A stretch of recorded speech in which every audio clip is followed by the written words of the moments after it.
So 2 weeks and a day to around the bay, and my race pack has arrived in the post. It's getting to the point where I should probably go on some sort of a long ride, just to see that I can actually do a 210 kilometer ride. But my bike needs a bit of work done on it, which I don't feel like doing this weekend. So I'm going to take this one instead, which I've got hired for the next month. Now, I mean, we've got a bit more room to carry things on this. You know, we could. Packing all of the gear we need to make that work. Alright, enough packing montage, let's go. Alright, spare battery pack for charging phones and GoPro batteries.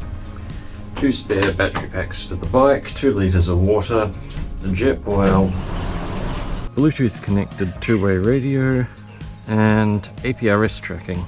So what exactly are we up to here? Well, Melbourne's got a bunch of trails for bikes and pedestrians that traverse the city. They're frequently narrow, hilly, and never the most direct route from anywhere to anywhere, but they frequently go through some quite nice bushland, and they are off-road. So the shifting here is actually backwards from my bike in 2 ways. Firstly, these levers are the other way round, and secondly, it's a derailleur, not a hub gear, so you need to shift while you are pedaling instead of while you're not. With some judicious navigation, it should be possible to chain a bunch of them together and get all the way from Richmond to Warburton, but I want to push it all the way. How little road can we use? Now there's one small issue here. The Walmer Street Bridge closed in September 2022, removing this trail's only crossing point over the river. The detour that I normally take goes through a dirt path along the riverbank, which is currently a mud pit that I don't really want to take this bike through. Actually, as of this being edited 9 months on, it was meant to have been completed after 8 months of work, back in April, and as of June is apparently still 2 months away from completion. So instead I'll take Hyatt, Lennox, then Nicholson Streets to get to the Gipp Street Bridge, the next crossing over. First gear is way too low, but I guess you'd want this to be well set up for carrying 200 kilos on the back of it. Yeah, the gearing in this is a lot lower than on my bike. The other thing is, this motor absolutely hauls. The Bosch Cargo Line motor, which this is fitted with, has 85 Newton meters of torque. So we continue down the detour through all of the back streets. This is a very out of the way detour. Probably shouldn't have just blindly followed Google Maps here. Reaching the end of our detour, the Gipp Street Bridge into Andrews Reserve, we're now back on track. Well, not quite a track. A left turn onto Yarra Boulevard is the next step. Yarra Boulevard's a pretty popular cycling destination due to the hills. And with hills, this is an e-bike. Let's see how it goes. Be aware that the left lane's not actually a bike lane, it's a parking lane, so often it's blocked by things other than parked cars.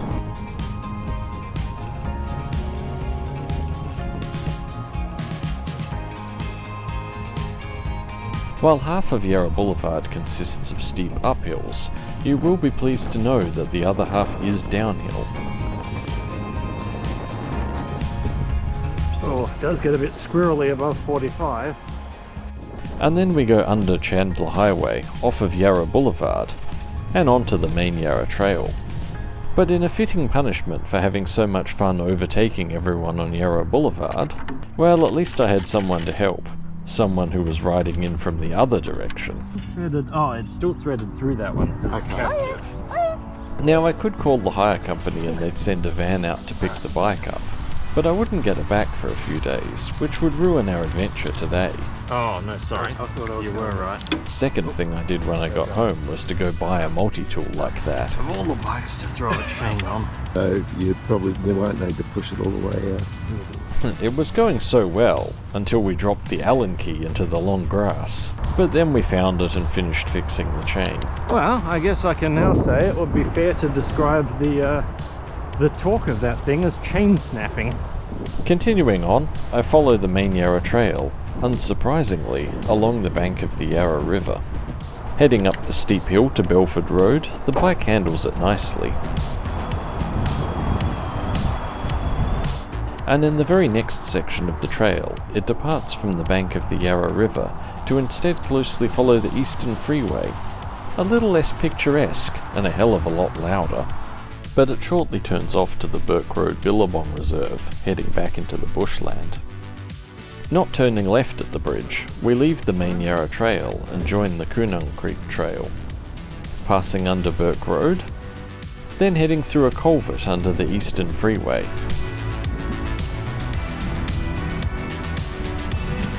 And we end up overlooking the Eastern Freeway once more, well, twice more, and then cross Bulleen Road via an at-grade crossing.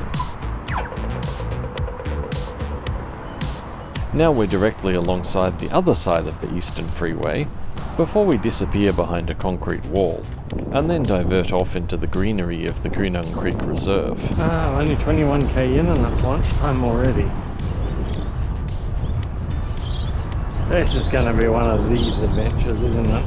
Through the culvert under Elgar Road,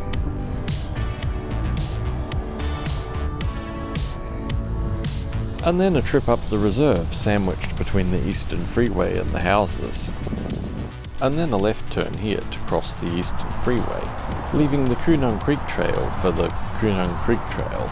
Well, there's actually a Coonung Creek Trail on both sides of the freeway, but we want the one on the other side. This side of the trail leaves the Eastern Freeway and travels through the Coonung Creek Linear Park.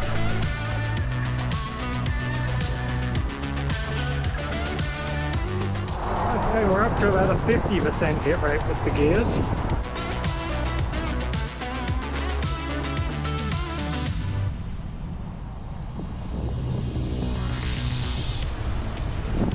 This bit has some terrible humps on it, but they're not too bad with wide tyres and front suspension. And reaching the crossing under Springvale Road, the trail now becomes the Eastlink Trail. Heading besides Eastlink, just a lot higher up, we continue further on.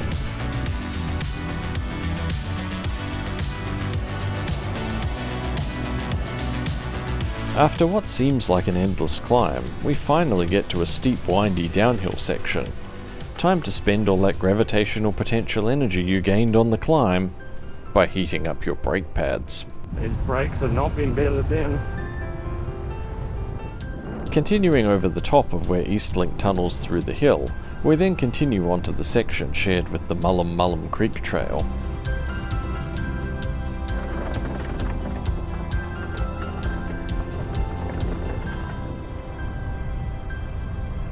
Crossing Deep Creek Road, we then get to the point where the Eastlink Trail separates off.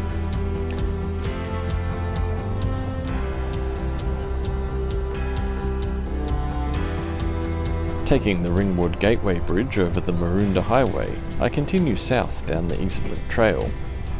This section here is pretty good for going fast on because it's fenced off on both sides, so there's nothing unexpected, and it's a nice long downhill. While the motor's limited to 25k an hour, the pedals aren't, so while you can hit 50k an hour on this downhill section, you probably can't keep it up for very long. Crossing over the massive intersection of Eastlink and Canterbury Road from the Eastlink Trail, it's a near U-turn onto the Dandenong Creek Trail at the Winton Wetlands, under the very low bridge, and we're heading east again.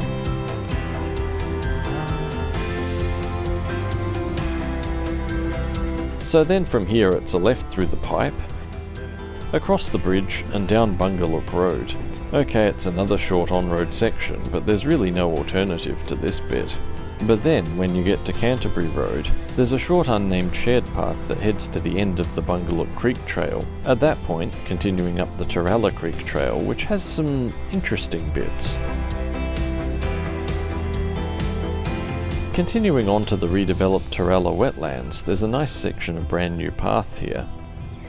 Also, I keep forgetting this thing is a step through and swinging my leg over it to get on. I can just get on it like that. Making sure to turn right at that bridge, not the next one which doesn't go anywhere, we get to a road crossing. Cross the road and then head further up the trail. At this point, the trail turns to gravel.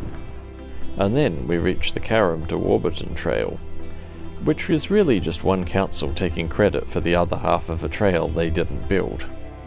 This skirts the bushland between houses and farmland, and then goes up an impossibly steep hill.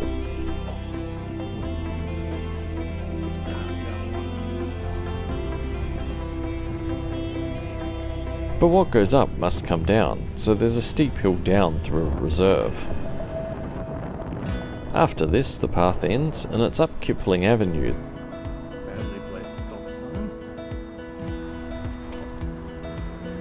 Then left up the steep hill.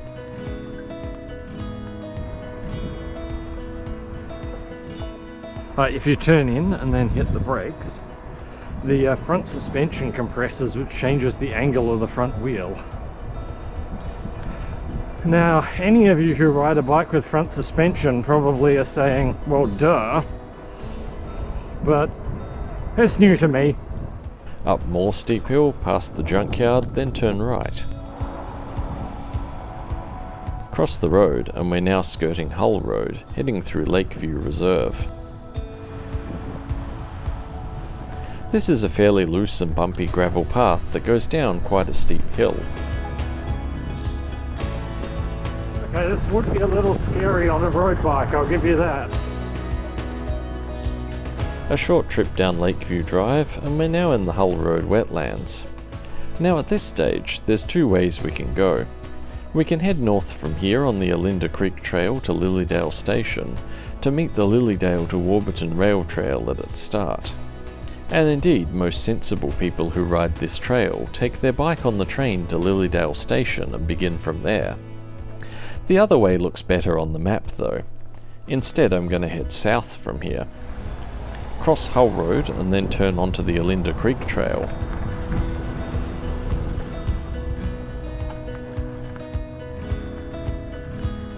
Then we get to a dirt road and then a crossing at Swansea Road. I was wondering what the hell I drew on the map.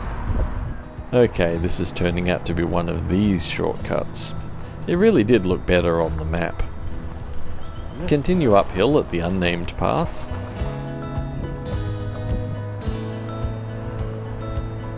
And then it's a right turn onto the Water Race Trail.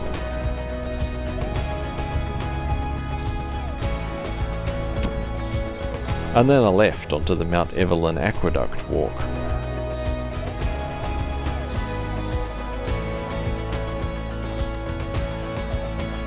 As the name says, I might actually have to walk this bit.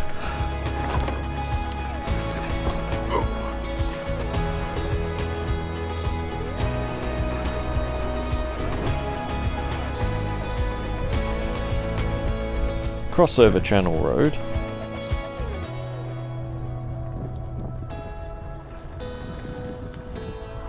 We then cross York Road, which can be a long wait for a gap in the traffic. The path then dumps you onto Joy Avenue, but watch out for the potholes. I think that would have been almost fine on my bike, but this one has much smaller wheels. And then here we are, at the Lilydale to Warburton Rail Trail. That cafe's a good one, but I'm not in the market for anything, so we continue as is. The first bit's nicely downhill, so you can keep up a deceptively good pace.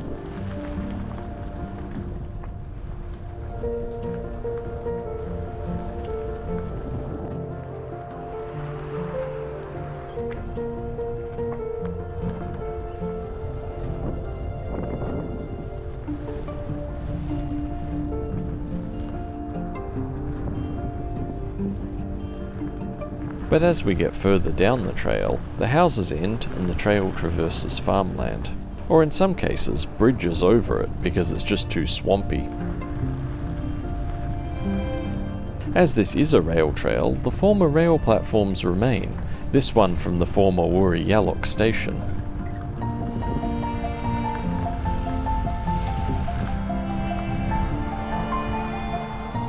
Well, there it is, we're out of battery.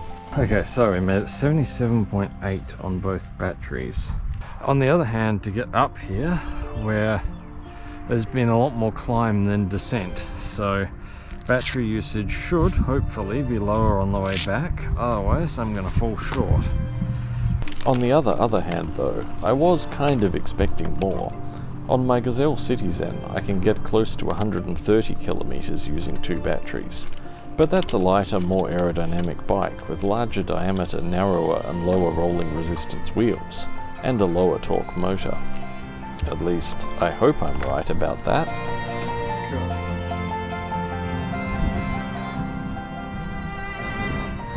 Range 98. 2 new batteries in place, it's time to continue on.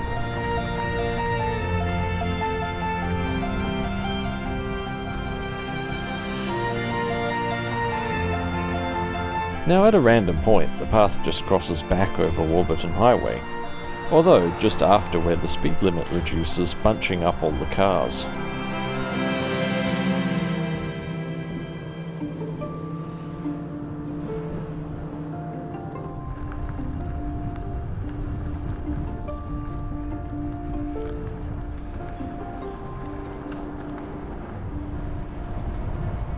Past where Millgrove Station used to be, and along a path high above the Warburton Highway and up the back of Warburton.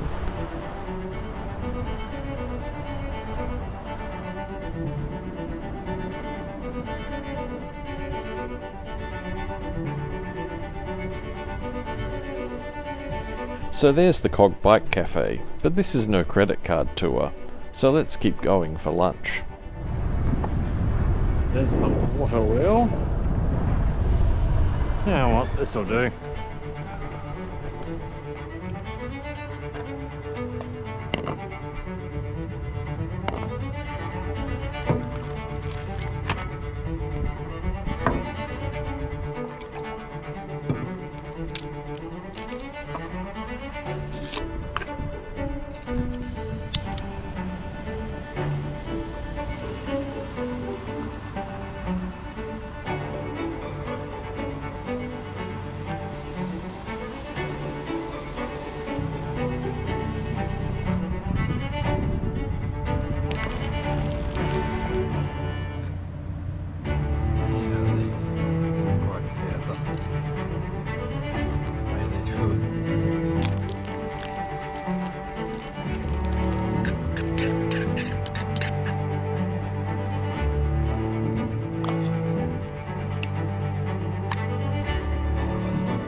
That done, I headed up to the end of the path.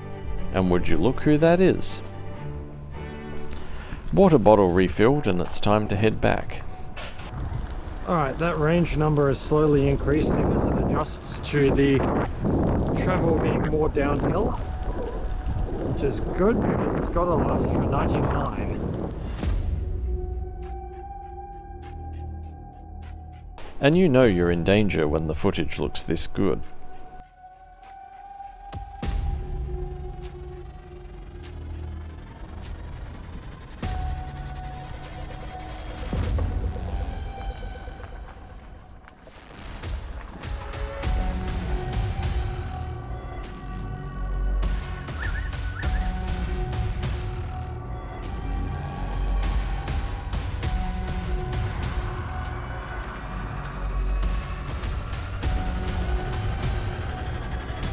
So it was late, it was cold, and it was dark. But there's only one way this could possibly get worse. Yeah, that's right, running out of battery power. So fortunately, a little bit of power is kept in reserve from the e-bike batteries to keep the lights going for a few hours after you run out of power.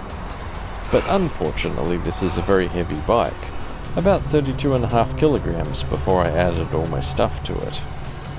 The climb up Yarra Boulevard was not fun, at all.